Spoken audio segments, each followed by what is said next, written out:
Li bajarê Amêdê ji evîndaran diyariyên Balkeş tevî ku roja bîranîna Ezîzê Welantînê bê jî êdî li seranserê cîhanê çardeh Sibatê wekî roja evîndaran tê pîrozkirin.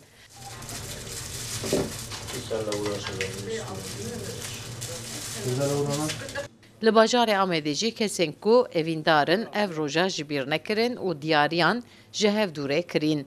Lê îsal jî weka her sal sembola roja evîndaran kulîlk û gulên sor bûn.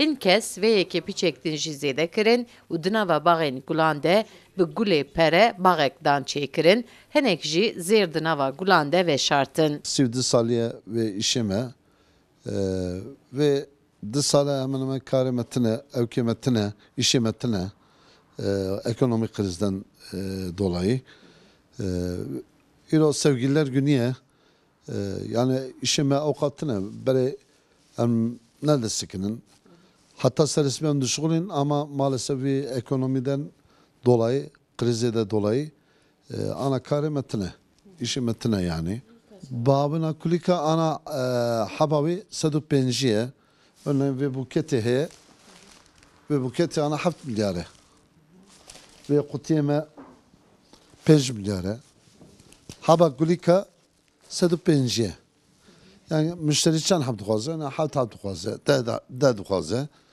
fiyatı inki düşmüştü bevederi.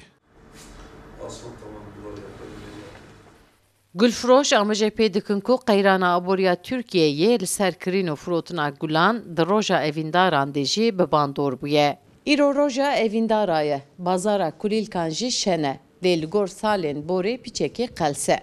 Lê hinek kesên ku derfetê wan hene, baxên gul û baxên pere jî diyariyê evîndarê xwe dikin.